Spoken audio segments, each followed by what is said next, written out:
So good morning, good afternoon, everyone, depending on where you are located. So a very warm welcome to everybody today for this session.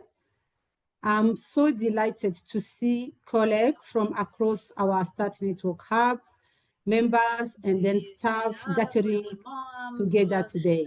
The hub is the Start Network. So we are having some echo from our translator. So I think everyone can also get these facilities from translation. So we have our translation in Spanish, French. So please use this facility if you cannot understand English. So thank you very much. So I was saying that I'm so delighted to see colleagues from across our Start Network hubs, members, and then staff gathering here today. So thank you very much for making the time and then join this important session, which will be addressing really the very important topic on the Africa philanthropy and the future for the humanitarian financing. As we are all affected by these issues, and then this year is quite a particular year where many organizations face the finance cuts and then other issues in different ways. So I think this session will really respond to one of our preoccupations. So I'm Salome Tububa. I'm the head of Global Humanitarian Response at Christian Aid, one of the members of the Start Fund. I'm also part of the Start Network boards, and then I'm supporting different Start Network stream, mainly the Start Fund, and then currently, and then in others time, I'm also on behalf of Christian Aid support the allocation committee.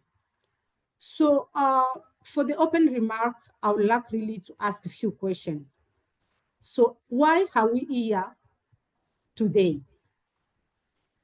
So we are here because we live in a world that is changing rapidly. And then with it, the way humanitarian action is funded must also change.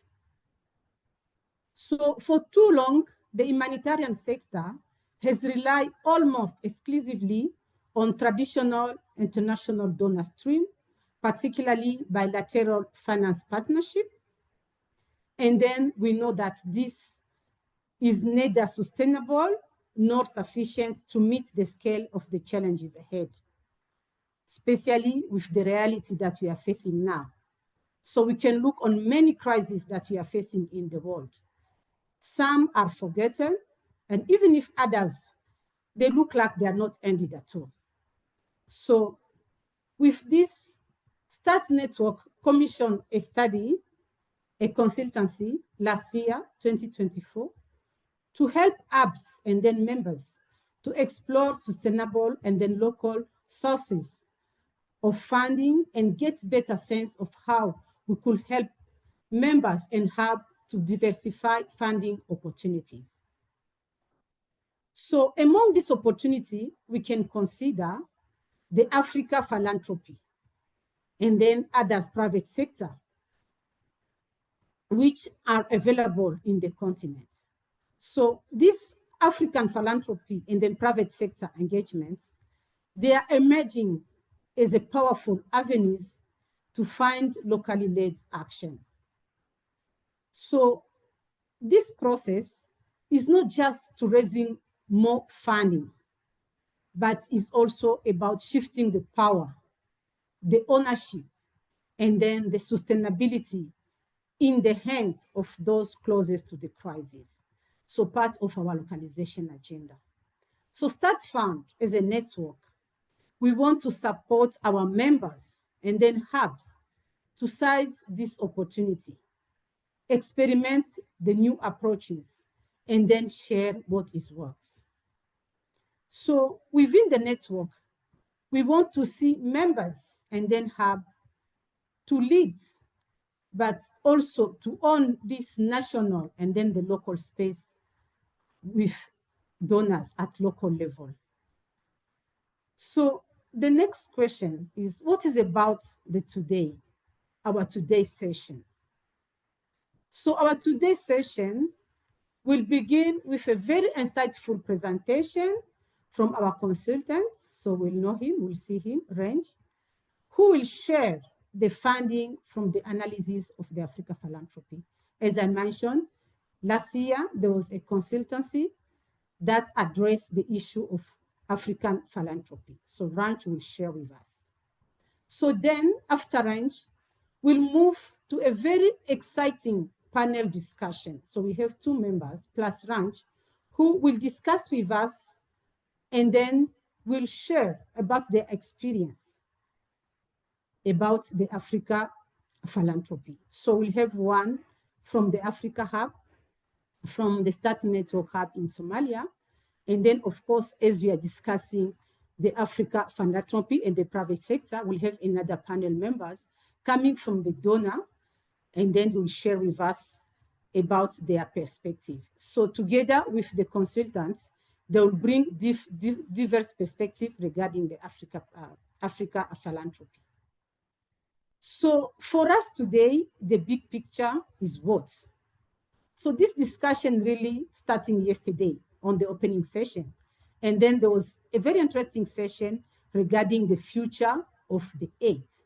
So yesterday, the scene was present very clearly.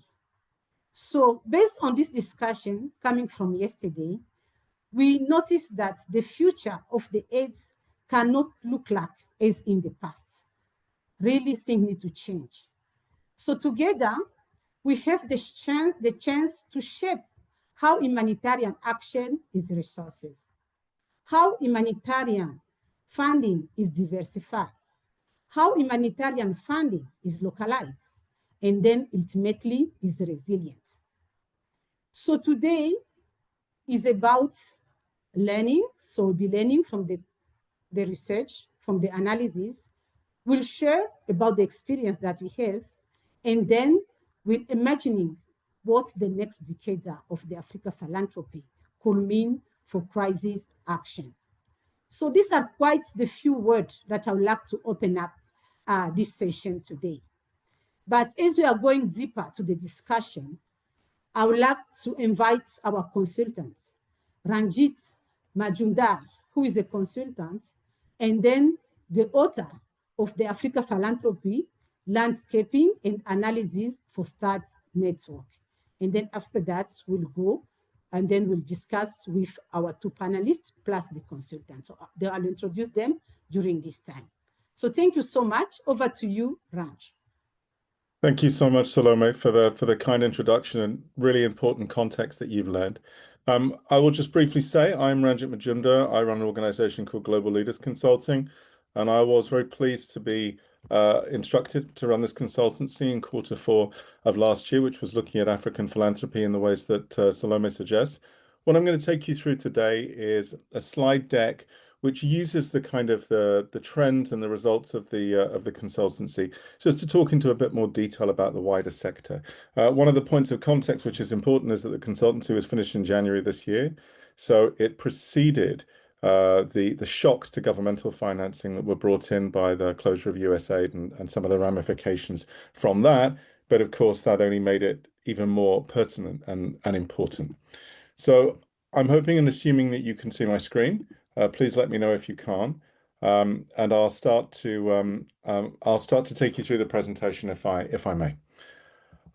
I think the first thing to say, is the context of the presentation, why, and the context of the project itself. I think as Salome has laid the groundwork for, even pre this year, there was still a desire amongst the network and amongst other organizations to think about philanthropy in emerging areas and emerging markets, particularly in areas where organizations were working. And one of the contexts for that is that Africa is an eligible philanthropic territory. It has, a number of billionaires. Estimate here is 21, 2.5 trillion in investable wealth. The richest man on the continent, Aliko Dangote, is worth about 25 billion. So you've got a kind of a class of both philanthropy and wealthy population that means that the potential is there within Africa, mirroring as it does in the global north. Still great disparity between the ultra rich and the poor, but nonetheless the ultra rich exist. As I say, the pertinence of this project is brought even more into focus by what's happened this year in terms of severe shocks to reductions in governmental funding. But there are still 2 questions which kind of help to inform the consultancy, which is, number one, Can African philanthropy grow substantially? And if it can, what can we do to make sure that that is going to be invested proportionately in humanitarian action? Even globally, humanitarian action has very largely been the reserve of government funding. So, how does African philanthropy develop in ways that are going to allow adequate funds to be devoted to kind of the significant needs in humanitarian contexts? One of the things that we're seeing, through the consultancy, we're giving trends. There are very large gifts going to African NGOs increasing over a period of time. Mackenzie Scott and her disbursements in the last 3 or 4 years invested in a number of African organizations, and that may even skew the figures a little bit. But we're still seeing that global funders are still picking up most of the philanthropic needs of organizations. You've got nearly 90% estimated in education. We're still seeing a lot of philanthropy pushing towards Anglophone countries. The reason I've mentioned education here is just where the data is better. I know it's not highly applicable to this context. We're also seeing that as well as the growth in eligible philanthropists in terms of wealth, we're seeing that the many countries in the continent are showing a track record of altruism and giving. We're seeing that we'll talk about this in a sec. We're seeing high net worth giving flowing through informal structures rather than more formal foundations, which has been the tradition, I guess, in Europe and North America, also to a certain extent in the Middle East and Asia. But post-pandemic, there has definitely been a shift at gifts directed towards African NGOs and locally led organizations, but still that is reflecting, a very large proportion of money coming from outside of Africa. And therefore, Africa is still not generating enough philanthropy to make a really meaningful impact on the overall funding in the continent, but also, as Salome hinted at, what we can do to make sure that local funding and understanding is aligned towards local challenges. What we looked at was a whole set of donor constituencies. First one we looked at was what we've already talked about a bit, ultra high net worth individuals. As part of the process, we interviewed a number of internal people, a number of external people. We leveraged our own knowledge of the sector. We've been working in Africa for 15 years, and also looked at a number of research projects, desk-based research, to try to understand the landscape itself. What we can see within what one of a chairman of a kind of African bank described as the political rich. We've got a billionaire class which is showing some leadership in philanthropy. Aliko Dangote has a large foundation, Mo Dewji of Tanzania, Mo Ibrahim, Patrice Motsepe, Tony Olumelu. I'm focusing mainly on philanthropists outside of South Africa. That there is a growing group of people who are giving through kind of structured giving vehicles. Now, nonetheless, these vehicles are not highly programmatic. They're not particularly outward facing. But this is a growth in profile of African philanthropists that is there, and we recognize that in our mapping. We also look towards the kind of wealth management side. Who is looking after these people? Who is looking after their assets under management? Who is looking after their philanthropic ideas? And you've got a group of, maybe 7 or 8 wealth managers based in South Africa. Obviously, many Africans have their wealth managed outside of Africa. You've got these organizations mainly based in South Africa who have growing private banking and philanthropy arms and are managing the assets and the interests of African philanthropists. The area that's really limited compared to other parts of the world is foundations. I know that there'll be an opportunity to talk about this, but there's really a small number undercapitalized and overstretched foundations, interests often tied to founders' home countries. I've mentioned Higher Life, which is a pretty well-known foundation, which is funded by another African billionaire, Struve Masiyiwa. You've got TT Foundation, but you've got a relatively small amount of foundations. I think there were probably 8 or 9 foundations in a list that we did of about 48.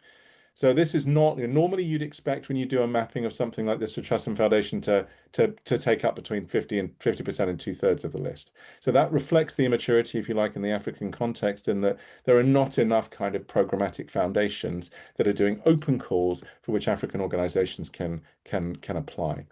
So the private sector, as has always been talked about, was the area where we could see, a much stronger flow of funding towards good causes. We all know the ethical and operational issues of working with the private sector. It can be very transactional. It can be very heavy on reporting. It can be very heavy on communications, not so much on funding. But certainly what we could see is that there was some really positive trends of African organizations giving towards areas of international development, humanitarian sector that could be built upon. A case would need to be made, the right kind of materials, etc., would need to be put together. There was also potential in what I would call multinational companies based in Africa who were running locally and who could also give. But most of these organizations fall into what I would call government dependent industries. So organizations that are dependent on government contracts to function and therefore are interested in using charity as a way of leveraging their government relationships. And that's why banking, natural resources, telecommunications areas. But that was different when we did mapping in places like Zimbabwe, for instance, which has a very different context. So more than 50% of the list was made up by private sector organizations. We also focused on philanthropy networks. These are really growingly visible, particularly the African Venture Philanthropy Association. These are groups that are being seen in the global discourse about philanthropy. And so they're an interesting source of an understanding of where funding is going, how the kind of, not just the trends, but the kind of integrity of African philanthropy. How is that developing? What is African philanthropy going to look like? What is it going to do? What's going to be authentic about it? We also looked at Islamic philanthropy. Obviously, this is relevant only to context with high numbers of Muslim communities.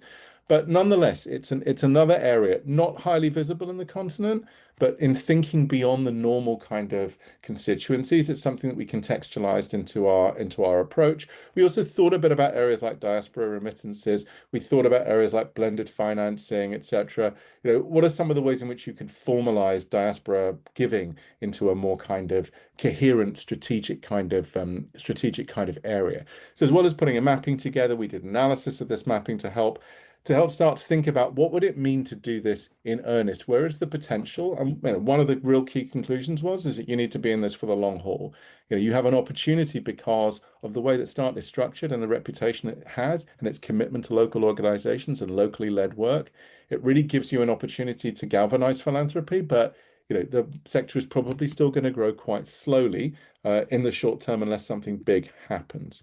So just reflecting on what some of the accelerators are for African philanthropy, how could this move more quickly? What can be done to drive African philanthropy forward to higher volumes, better quality, more contextualized, more impactful? And that the questions here are thinking about, we need more contextual evidence of where and how African philanthropy can have the most impact. Where can it make a difference? Where does it fit in? Where does the funds that are coming and the things that people want to do fit with what the needs are, both of the organizations who are supporting public good, but also the beneficiaries who receive benefit from that. So evidence also fits to, what are proven models for investment? What are scalable, proven models that philanthropists can be encouraged to give to? What we hear from philanthropists in the global north who are sitting on huge amounts of private capital and not giving is they say, we don't know what to give to. We don't know, we don't want to set up our own foundations. We don't have enough evidence to understand what we need to do. And so rather than give, we not give. So that's one of the trends that we don't want to repeat in Africa. We want to be able to say to people who are sitting on wealth, some of it earmarked for philanthropy, which is that we've got evidence of where this works. We've got proven models. Just a hint towards this de-risking investment in locally led initiatives. This is definitely a big trend in global philanthropy. Philanthropy wants to get more money to local organizations, but it's failing to do so. It doesn't understand enough about it. That's where the role of an organization like START can play a really kind of critical role in leveraging that opportunity. Who are the champions of this? Who are the voices, whether they be in business, within philanthropy, within organizations itself, to be able to kind of shape this agenda? Blended financing is really important. That goes back to the work of African Venture Philanthropy Association. I don't think any of us believes that African philanthropy is going to fill the gaps left by the financing of Global North funders, which is no longer there, particularly in the humanitarian sector. So what's the role of venture philanthropy in leveraging different types of financing, whether it be from the government, whether it be from private sector, whether it be from impact investment? How can we persuade philanthropy to think long-term about social change, persuading them that their money can action and be taken up by other different types of financing so that the work that they're doing is sustainable? Just to go back to, governments are overstretched, foundations are overstretched, the private capital is in the bank accounts and in the assets of the billionaires and the millionaire class. What can be done to unlock that? This obviously is a theme throughout the presentation, but maybe that needs some concerted strategy.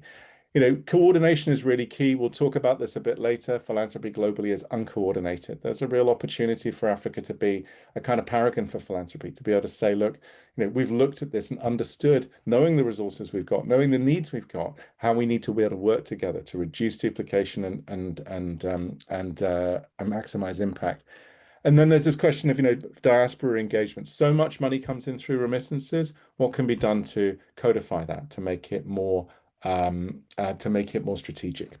And then finally, just thinking about Start Network members and all of you, what can you do, not just to make Start Network eligible for the philanthropy that's available and the growing philanthropy that will come? What can you do to help shape this agenda? What can you do to position not just humanitarian action, but Start Network itself as the right kind of organization to receive philanthropic investment and growing numbers of philanthropic investment? And this leans on some of what we've already talked about. Catalytic case studies, just talking to locally led organizations as part of Start Network. You have case studies of where funding can work. Even small amounts of funding is able to work. Start Network has an opportunity to lead on this thought leadership. In the humanitarian sector, there is still not enough leadership in what philanthropy can do globally to fill some of these gaps, to help to reinvent the sector. Start Networks has a position of credibility and knowledge to be able to be a voice in this, which is important. And so, and that makes Start both as a beneficiary and as an ecosystem builder. Start Network has an opportunity. You all have an opportunity to be part of shaping this agenda. There's also this kind of sense of leveraging African identity, right? There is a kind of power imbalance globally between the funder and the grantee. African, organizations have an opportunity to kind of decide what philanthropy means to them. Networks will be very important. These are the people who are shaping the agenda too. Wealth managers are the people who are holding on to money. We also talked about other ideas. Can we ring fence an African philanthropy fund for African or regional initiatives, so we can say to funders, including local funders, look, your money's not going to be lost as part of a bigger kind of pooled fund. This is money that's going to be dedicated to African initiatives. And then also looking at match funding. Can we say to African philanthropy, we're going to match your funds one-to-one from funds we're receiving from the global north so that we can make your funding go twice as far. But also, if private sector engagement is important, that means that we all need to understand better, how can we work effectively to the private sector? How do we get comfortable with the idea that the private sector has a commercial reason for working with us, where we have actually an altruistic, charitable reason for wanting to do what we want to do, but actually we're still seeking to reach the same goals. So thank you all very much. I promise this is really just a snapshot of a much longer report with much kind of longer kind of conclusions. But one thing I would say in overall is that there is a significant opportunity right now. Start, and you all has a big opportunity in leveraging this. It will make an enormous difference to humanitarian action in Africa if philanthropy can be positioned both to increase, but also to be committed to key change strategies to develop kind of humanitarian context into resilient, powerful communities. Thank you all so much. Yeah, thank you. Thank you very much, Ranj, for this feedback from the studies, the analysis regarding the Africa philanthropy opportunities. Very great feedback, really. So I can comment more, but again, maybe better for us to move on the question. And then for the forum, please, if you have any question, put on the chat, and then Ranj and then other panelists will be able to respond. Or if you are not able to respond, we'll have a follow-up. It's just a beginning of the assembly. But again, I think that's very interesting topic, really, that give us more energy and hope, really. Consider that there is many opportunities in Africa. And then I like the last point, how we can link the North and the South in terms of fundraising. Match funding is so important. So without further ado, I would like to invite our panelists. So as I mentioned, so we have Hamed Mohammed. Hamed Mohammed is a deputy director and then head of program for Save Somalia Women and then Children. He's also a leader of the Somali Hub. And then we'll have also Greg Bomba. Greg Bomba will represent the philanthropy, the private sector. So Greg is director of program at Trust Africa. So welcome our panelists with Ranj. We have few questions that we'll be asking you today. Please feel free to present again yourself before to respond to our question. And then I will also take few questions from the chat after. So the first question is for you again, Ranch, and then Hamed, but we can start with Hamed. So for you, where do you see the strongest opportunity for Africa philanthropy in this new resource constraint environment? As we say that we're facing many issues regarding the resource defining. So where do you see the strongest opportunity? Please, Hamed, and then present yourself. Thank you. Thank you very much, Salome. Thanks, Ranch, for also the wonderful presentation. And Ranch has captured, a very significant and a quite number of discussions around African philanthropy, which probably I will not be repeating for issues that he raised. What I see as an opportunity is the appetite the African philanthropy provides at this time when there are a huge number of aid cuts, particularly among the bilaterals, is an opportunity I think many can capitalize. Of course, we as humanitarian aid workers and humanitarian leaders will need to do a couple of things for that appetite to increase and also show the African philanthropists the opportunity to serve their people. The opportunity stays where already there are some initiatives that are existing in different countries, as Ranj also presented. And there's need to capitalize that. I think there is an opportunity within that to capitalize on initiatives that are already ongoing. Although it's a small scale, but there's need to scale up, advance, and also ensure that they are more organized and streamlined. I also see an opportunity for us to advocate and also influence strategies, particularly the African philanthropists. Most of them are not aware of our needs. They're not aware of the context we are working. So there's need for us to push that agenda and at least have these discussions continuously, just like the same panel discussion today that we have in this assembly meeting. Many more like this will ensure that at least we are influencing the African philanthropists. Also, an opportunity exists even where there are no initiatives. The capacities of the African philanthropists, the way Ranch presented, he talked about key figures that are very important to us in terms of capitalizing on those opportunities. There are very big companies that make quite significant turnover. There are companies like Safaricom of Kenya, which are making around 3 billion in a year, US dollars. So that's quite significant, and it's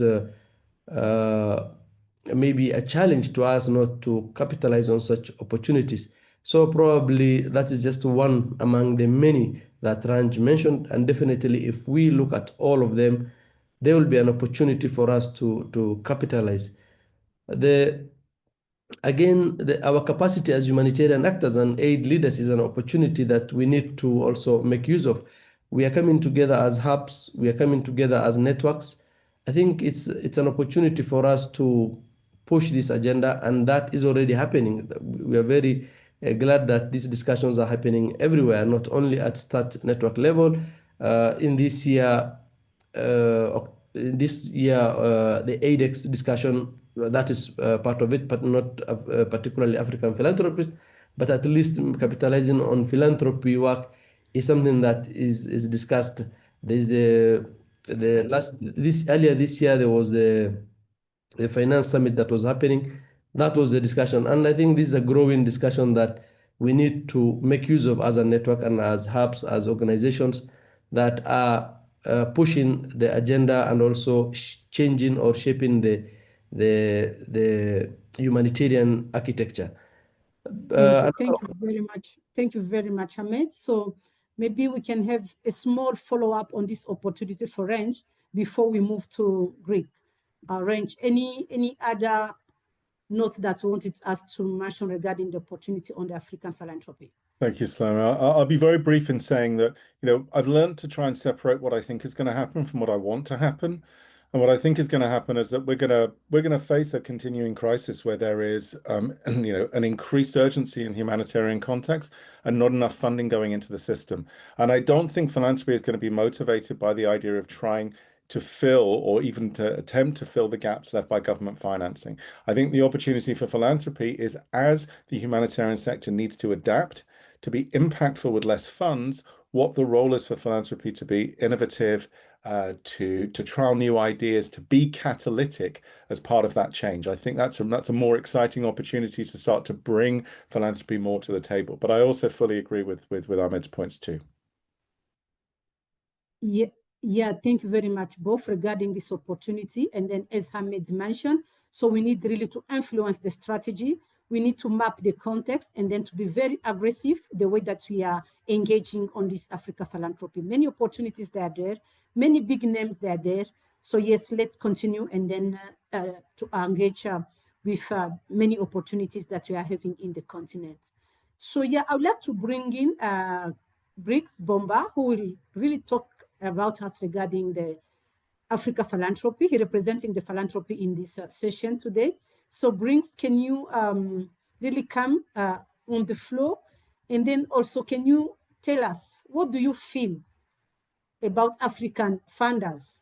Are they really effective engaging in the humanitarian space? So this is the question that we are having. I think we are asking really if the African funders, they are engaged in the humanitarian space. And then is there any barrier or any opportunities that you need to be aware about? So Briggs, over to you. And then if you can present yourself as well. Thank you. Thank you, Salome. Thank you, colleagues. It's our pleasure to be joining you for this conversation, as Trust Africa. My name is Briggs Bomba, as introduced. So just a little bit more detail on Trust Africa. We are turning 20 right now. We are an African foundation. We grew out of Ford Foundation when about 20 years ago, leading African development leaders who were at Ford Foundation managed to secure a $30 million commitment to establish a foundation that would be proximate to the issues on the continent. And we emerged with a mission to strengthen African-led solutions, African priorities, African agency in solving the continent's most pressing challenges. We went on to establish what's known, initially it was known as the African Grantmakers Network, but now is the African Philanthropy Network. And we presently convene the largest conference on African philanthropy on the continent, called the African Philanthropy Conference, which happens every year. We just finished this year's edition in Cairo, working with one of the leading African philanthropy foundations there, called the Sawiri's Foundation. And I mentioned them to say you are actually seeing a significant engagement from African philanthropists in the humanitarian space. And the Sawiris are a case in point. The resourcing that they are providing in Egypt, but also in conflict situations in Sudan and in other places. If we look at the Dangote, as we're hearing from the report, there is a growing commitment to humanitarian support, including on issues that would be ignored, ethnic, religious, violent situation, local flooding situations, and they are responding to that. You're seeing that with the Dangote Foundations. You see it even with Higher Life Foundation, which was mentioned earlier on, when you've had floods and cyclones in Zimbabwe, Mozambique. But I think most notably, if you look at the situation with COVID, with, Strive Masiwa himself being appointed as the African champion, and the work that African high net worth individuals did collectively to mobilize massive resources for, vaccine access, but also for the strengthening of the infrastructure of responding to health emergencies on the continent, particularly through the Africa Center for Diseases Control. You can talk of foundations such as the Nelson Mandela Children's Fund, who again are playing a very significant role, not just in South Africa, but all the way even in conflict areas in Mozambique, even in Zimbabwe and other spaces. So I would say yes, you are seeing a significant level of engagement amongst African philanthropists. You can talk of Danjuma Foundation, even ourselves as Trust Africa. We've responded to health emergencies, working with with other actors. So I think I wouldn't even say are they beginning to engage. I would say they are engaging. Obviously, you have an issue where the scale of engagement pales in significance with the magnitude of the need. So I think if you're looking at some of the challenges there, the available resources are certainly not at the level of the magnitude. And maybe one of the last things I'd say is that it's also important for us to have a good understanding of the taxonomy of African philanthropy itself, and the forms in which it expresses itself. So at Trust Africa, we like to talk of the giving in terms of time, talent, and treasure. So it's not just in terms of money, but we also really lift up the embedded traditions of mutuality, reciprocity, solidarity, that manifest at a community level and that are really responsible for communities being able to work their way through crisis, as we've seen in many incidents. So I think if we look at it from that expansive point of view, and also as Ranj mentioned, the diaspora component, and that's it's about $100 billion coming to the continent, and we are seeing more and more the organization and strategic structuring of diaspora giving, either through diaspora bonds, but also there's some very innovative initiatives that are emerging that are looking at pooling those resources so that they can be deployed much more strategically.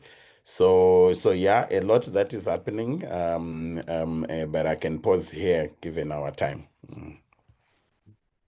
Yeah, thank you so much, Greg, for these insights. Very, very useful.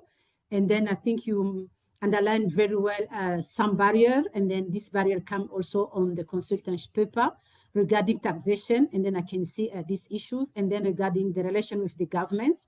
I think that's quite a big issue. And then the needs, of course, there are quite big needs on the ground. I think Africa continent is the one having, if you put all crises together, maybe could be the first crisis in the world. So again, many opportunities as well. We can see these all opportunities that you just mentioned. The African Trust as well is quite a big one. So thank you so much for really, give us many follow-up regarding these opportunities on the Africa Philanthropy. But again, Greg, I have another question for you, maybe two really. So do you think that Africa Philanthropy is thinking to close the gaps that we are having, for example, now with the USAID cuts? So do you think that the Africa Philanthropy can help really to close this gap in somehow? And then what are the strategy priority that you have noted across donors in the continent? Yeah, no, thank you for that. So the way that we are looking at it is to not try and do a dollar for dollar filling of the gap that was left by USAID. We don't even think that that is possible. If you look at all the philanthropy dollars coming to the continent annually, they are less than $5 billion. The development financing on the continent, if you had to match up to the need of the Sustainable Development Goals, approaches almost $1 trillion. So we don't have that kind of flexibility. So what we are looking at, we also don't think that we are going to go back, to be able to go back to the old world, if you had to put it that way. So we are really investing more in a different way of doing things. That starts by appreciating local resources.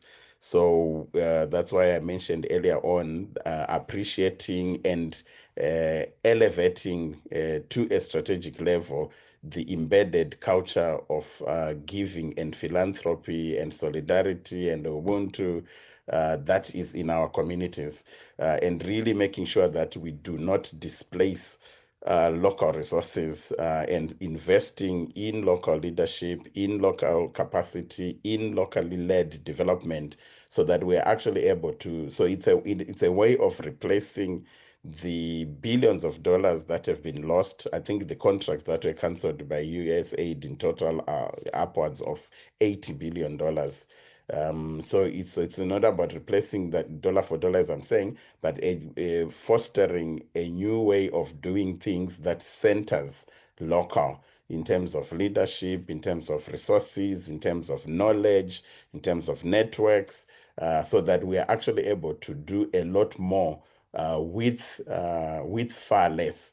And then the other thing is to also deal with this issue of catalytic investments, where you are looking at investing, very limited resources, but in a way that can create outsized impact. So some of that is around investing in, proof of concept, in experimentation, and then connecting, very importantly, what we are seeing as what works with public resources.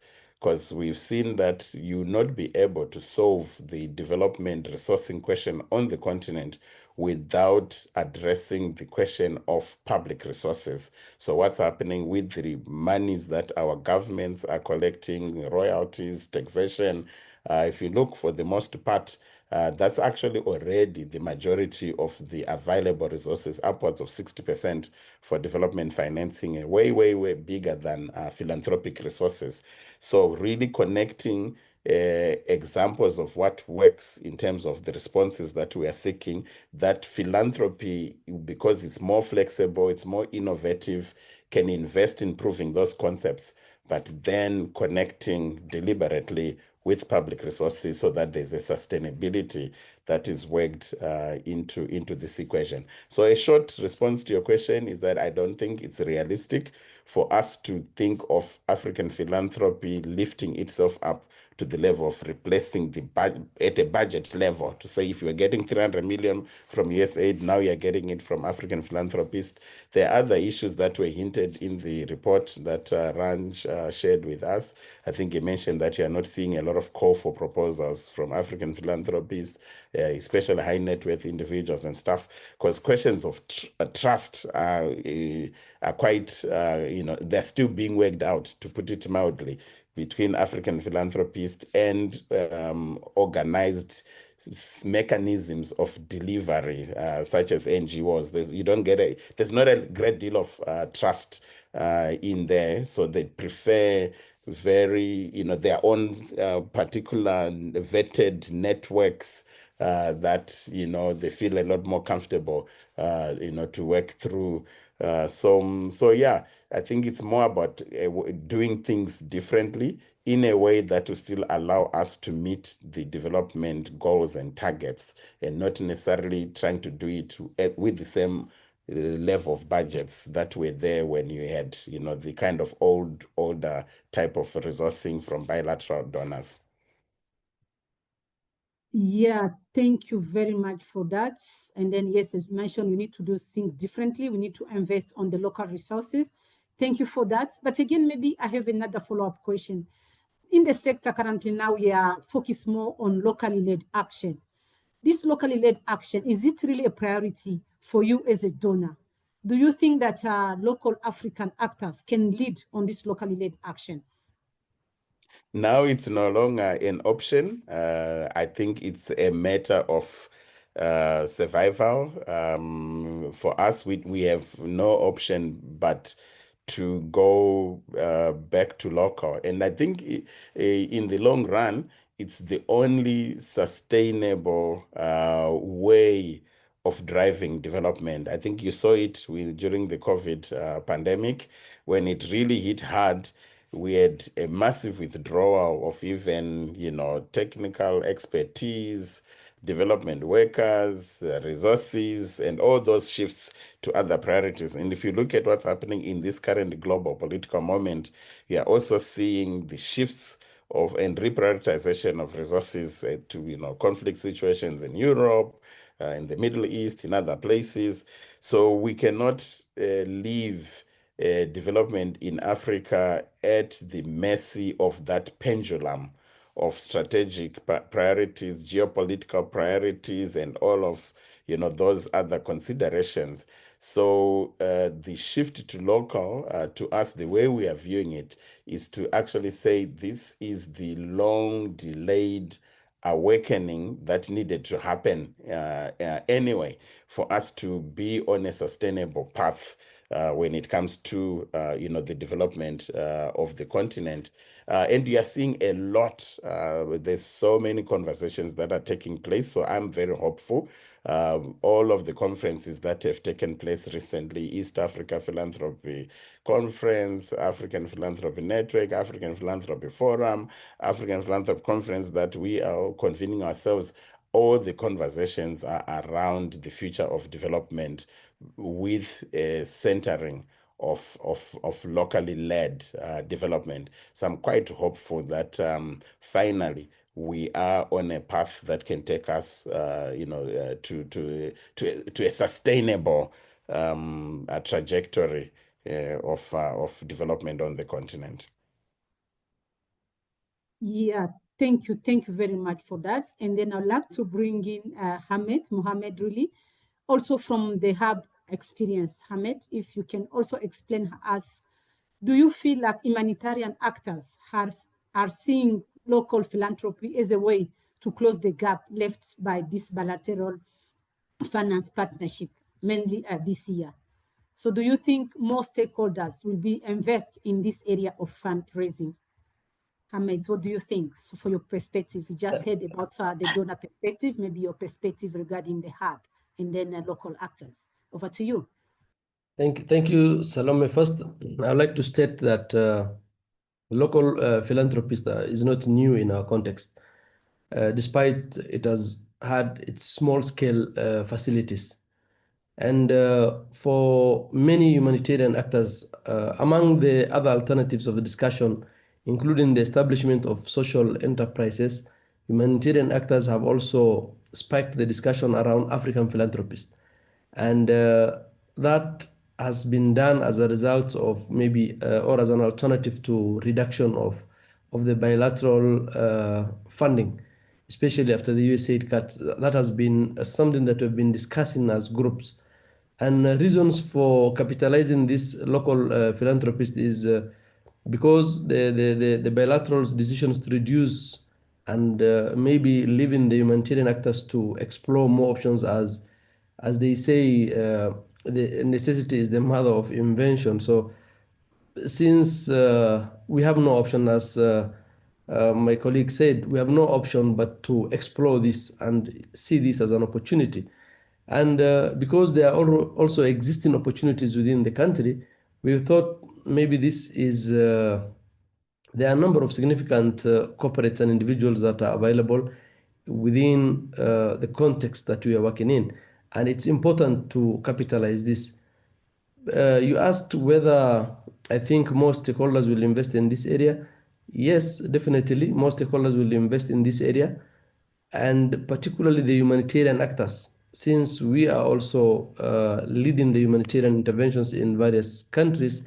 We are the most affected after the communities, because the systems that we have been operating in has significantly reduced, and you can imagine what communities feel. So it's already in the business plan of very many individual organizations and hubs as well. For instance, our hub, a Somali humanitarian hub, we are in the process of establishing a 3-year strategy and a resource mobilization strategy. And this has already been considered. It shows how significant it is and how we are trying to invest in this area. And for philanthropists, I think, I believe they only need to scale up and for us to influence their strategies, particularly things that can, articulate the needs, particularly the data-driven needs from our side, value for money, ensuring that corporates have interest are also considered when it is necessary. and that is, I think, a way that we can ensure at least we can invest in this area. Thank you, and over to you. Yeah, thank you very much, Hamed. I have a follow-up question, really. So from your experience in the Somali Hub or in your work, so have you seen any key success stories that you'd like to share with us? Or do you have any advice for those looking to explore this in the future? Do you have any success story that to tell us? I know you mentioned about your plan, your business plan, but is any something that you'd like to tell us as a success story in this regard? Thank you, Salome. I think I said yeah, there are success stories, yes, despite its limited scale. For instance, my organization receives financial support from a telecommunication company, the largest telecommunication company in the country. And that happens every year for specific purpose of supporting a specific group of beneficiaries, which is, I think I can say that need to be scaled up to a larger extent. And that can only happen if we try to explore. Initially, there was no opportunity to explore that because already we have been supported by the bilaterals, and that has changed. So now the need is there, and it is must for us to look into those options.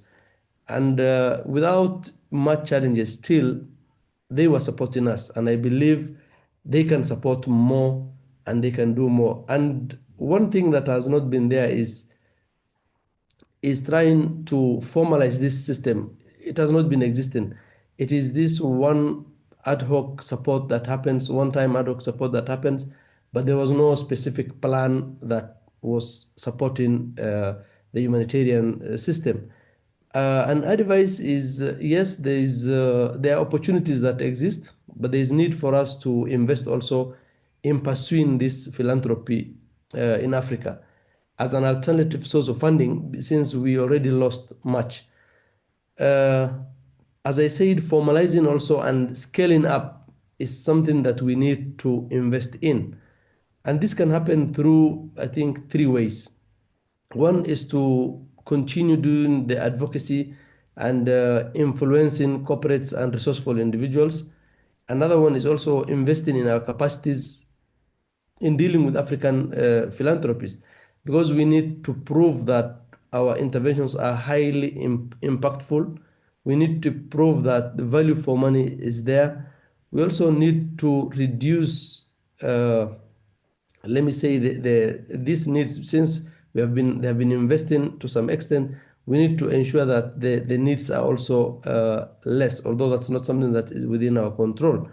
And thirdly is also considering the philanthropist interest. Mostly they are interested so much in branding and visibility, which is not much to us, as long as their doings is something that is in line with our standards of delivering aid.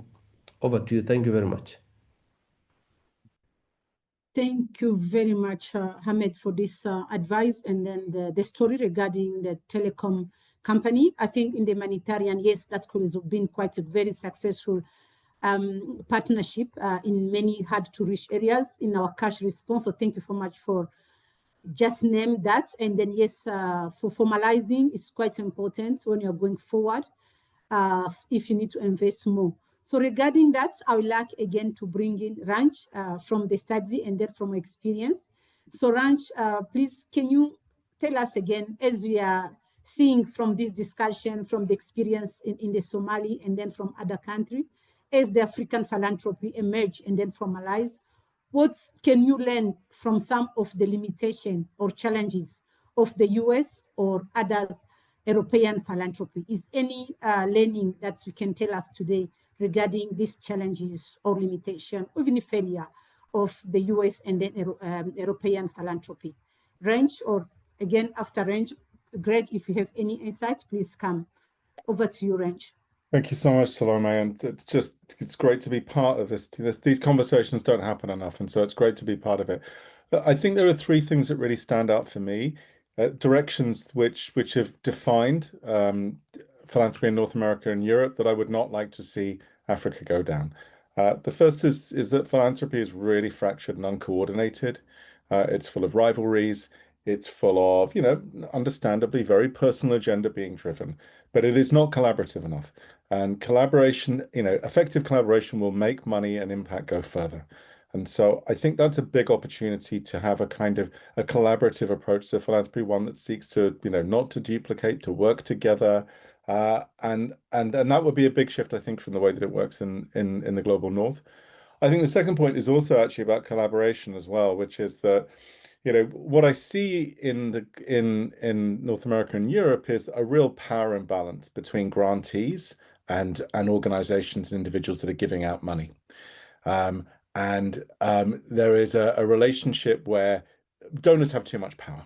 And I think that there, again, a new paradigm where donors and grantees were working together to shape agenda, to agree on priorities, to decide together, sharing evidence and ideas of how best philanthropic money can be invested, would again be a very big shift from what is still quite a one-sided dynamic in philanthropy globally. So I think those are the two things that really kind of stand out. But I think also there is a kind of I also think that in the global north that there's been a tendency for philanthropy to be very contained. People want to focus on a project. It's 3 years. We want this to be achieved without thinking, where does this project go from here? How do we sustain and scale this project? How do we think about the future of this project when we know it's working? So I think this goes back to my point earlier about, where does philanthropy play a role in a long-term picture of social change?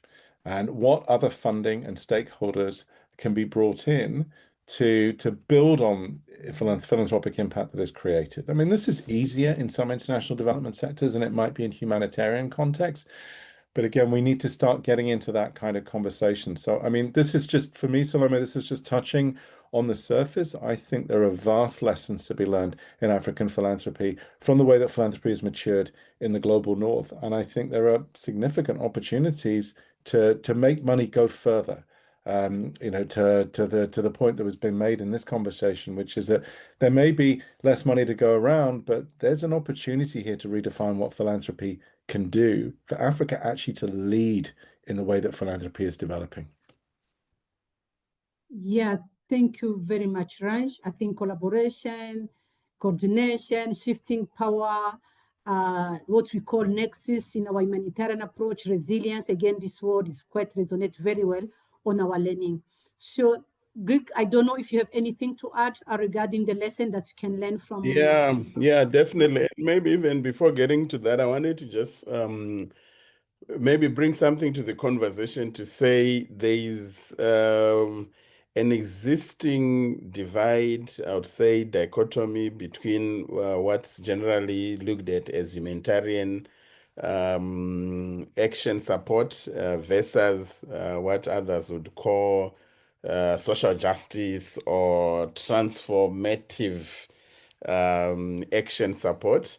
And I think from this conversation, it might be important to bridge that divide in a way that, because it's quite common to meet a philanthropist who would say, look, we're not in the business of band-aids, and we are really about structural transformation. And I think the conversation needs to take place in terms of where the two connect. So maybe one of the things that needs to happen from the humanitarian support side of things is to make the connection between the importance of this humanitarian action and the dream vision of transformation and structural change that needs to happen.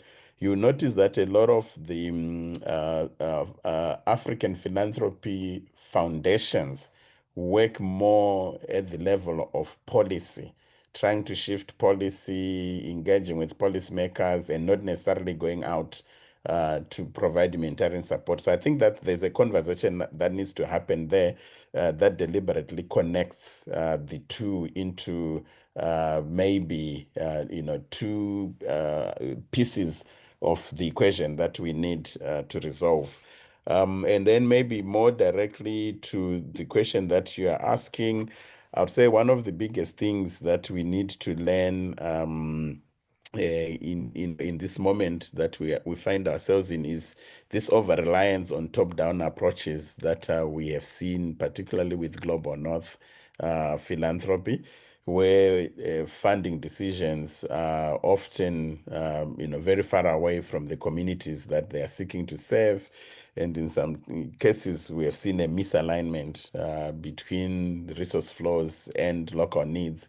I said at the beginning that for Trust Africa, the whole idea was to actually say, hey, so problems and solutions coexist, and those who are most affected are also a key part of solving the problems that are there. So there's something that needs to be sorted there. But also, if you look at even the drip feeding, most Global North philanthropy organizations, especially we deal a lot with groups in the US. I'm not so sure about Europe.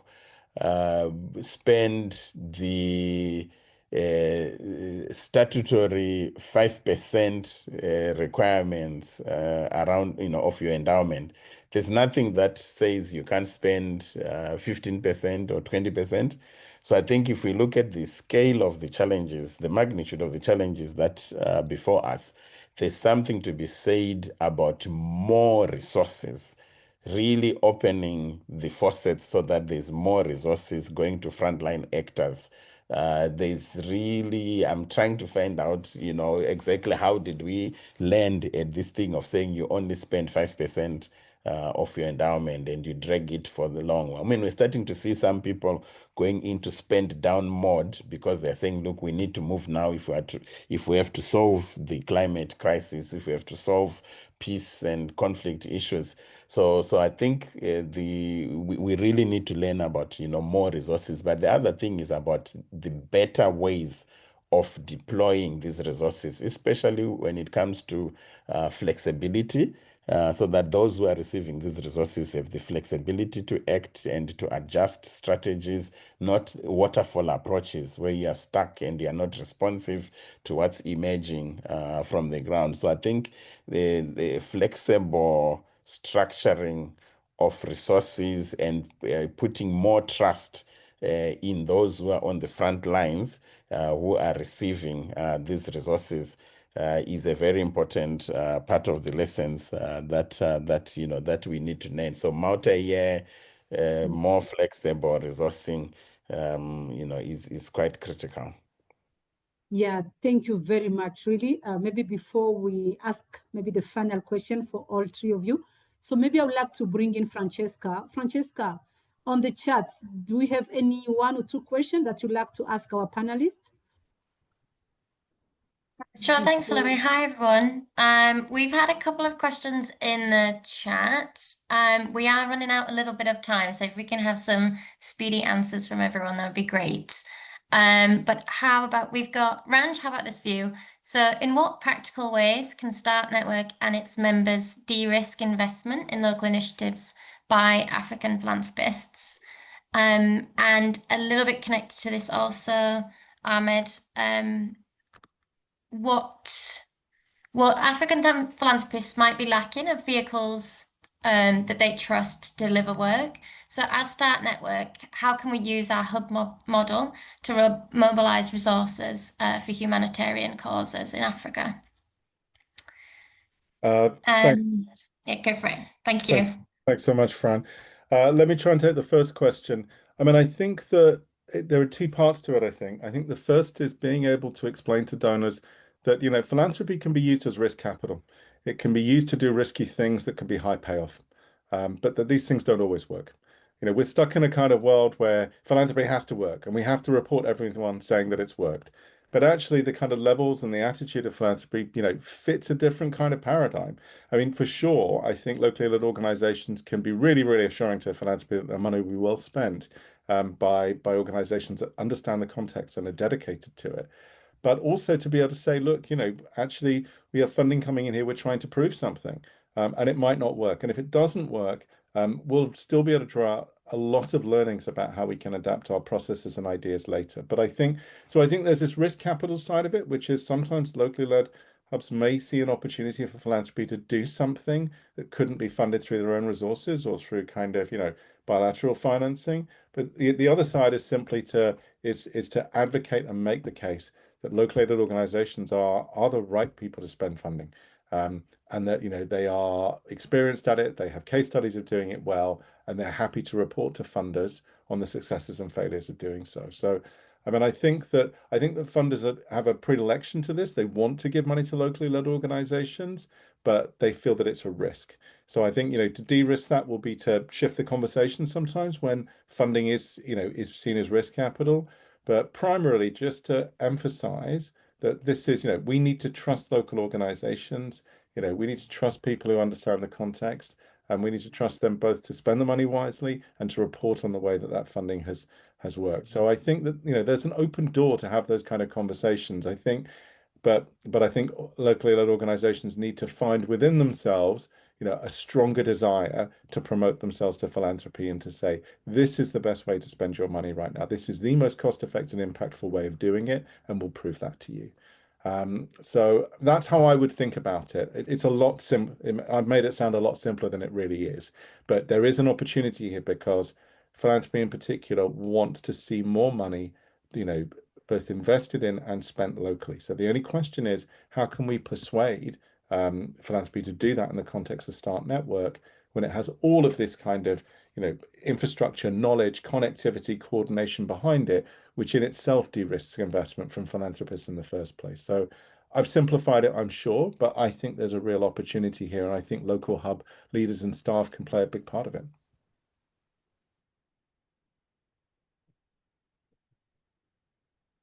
Thank you. Over to you, Ahmed, for the second one. Thank you, Francesca, for sharing the question. I think trust is an issue. It has been there before, and it will continue to be there. And one of the ways that we can get out of this is even establishing the hub itself. That was one of the agenda for establishing the hub. We are trying to see ways where we can do the common good, where all members network together. But when it's an individual organization, of course, the risks are higher. And being a hub and coming together, it's an advantage and probably will solve some of this. Risk sharing model must be developed at hub level. Of course, it is not an easy task. It is one of the ways maybe we can do is having a pool fund where the African philanthropy can push their money to, where this is directly connected, of course, the Start Network at a global level, and things can be easily be resolved. But the challenge also remains from the philanthropy side. Of course, they are not also well coordinated, they are not organized, they are not formalized. There's need also to do that, and where other donors have succeeded in terms of putting money to a pool fund is because they were able to have these donor working groups, you know, coming together, addressing these issues, developing risk shared tools, and that is missing. So formalizing this from the philanthropy side also will help us gain the trust of the philanthropists. Thank you. Thank you very much, Hamed, and then Rajit. Any other question from the chat, Francesca? No, I think those are the main ones if you want to go to the final question. Okay, good. Thank you so much. Yeah.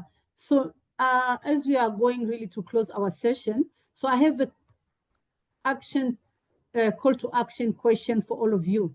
So please, can you tell us, maybe you can start with Hamed, Ranjit, and then Greg after. What will you like to see in 10 years' time? What is the vision, the dream of the Africa philanthropy? And then what do you need to do as a collective together?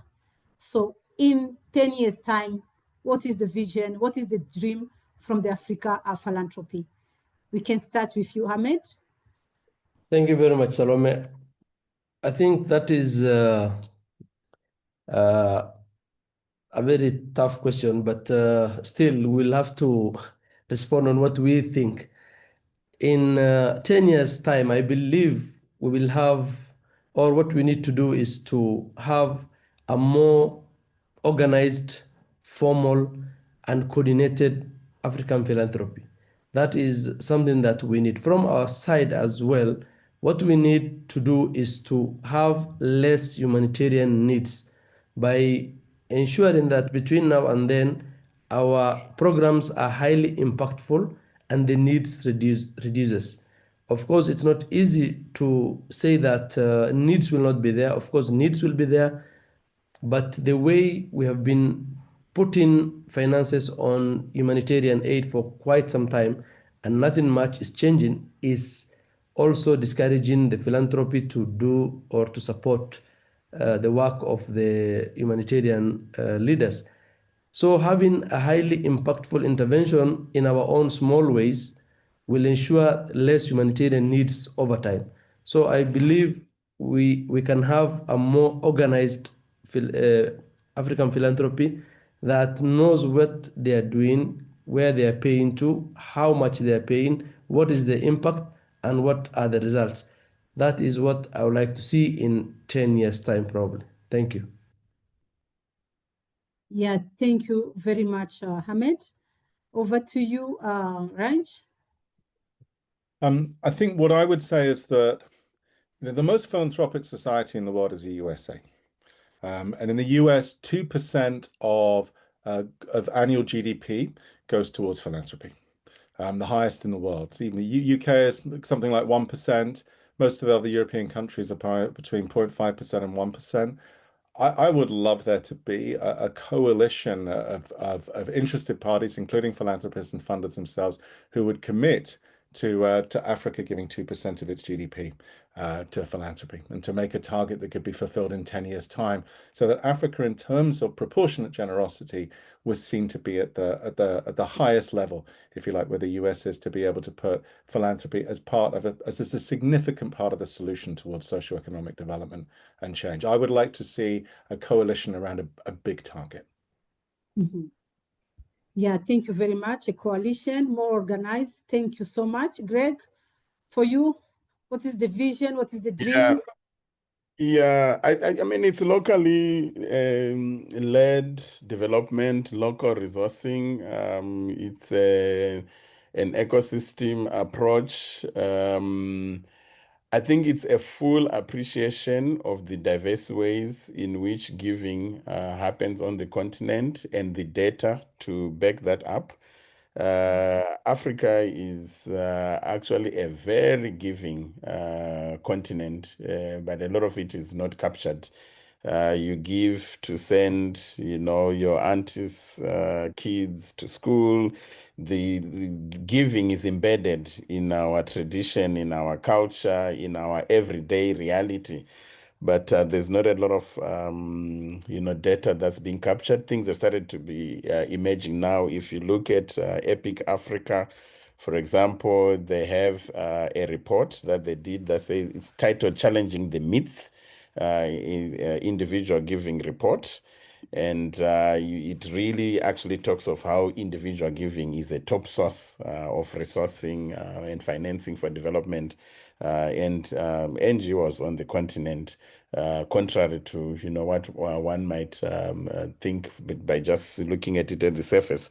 So there's a way that we need to balance. I said at the beginning, we like to think of it as giving beyond money, because sometimes we over prioritize financial giving. But there's the giving of time, there's the giving of talents, there's the giving of networks, there's the giving of other assets, other forms of giving. So when we talk about African philanthropy, at least what we are championing, we have a book out there called Giving to Help, Helping to Give. We have a lot of resources and research that we have done on African philanthropy. So if you look at Giving to Help, Helping to Give, edited by Tada Aina and Professor Beking Moyo, who is at Center for African Philanthropy and Social Investments, it can show you the different ways and basically how we even need to reframe the narrative of philanthropy and giving when we're looking at the continent. So I mean, looking at 10 years, a full appreciation of how Africa gives and how that can be strategically harnessed to deal with the big priorities for development on the continent. Yeah, thank you very much, really, for this insightful discussion that we had with you, our panelists. I would like really to thank each of you who provide us many insights, really, many information, really speaking loudly in our locally lead strategy within the START network. And then I think you address many of our priorities: flexible funding, reorganizing. I can see the dynamic, the digital, the technology. So for me, I'm quite excited, really, so that we been able to conduct these studies and then to get more insights from you, from the hub, from the philanthropy representative, and then also for many other START network members on the line. I know some, they put many comments on the chats, but again, it's a starting conversation, will not end up. So we have our hub now. This is the matter that we can transfer from the hub, how to see they can engage more in this discussion, and then we can get more benefits, not just for money, but again, how we can change the all sectors. So we are now on time. Thank you so much, really much appreciation. And then we'll continue with our virtual engagement assembly, and then we'll have the face-to-face assembly in October. So this discussion is still ongoing. Thank you so much. Asante sana. Bye-bye. Thank you. Bye-bye.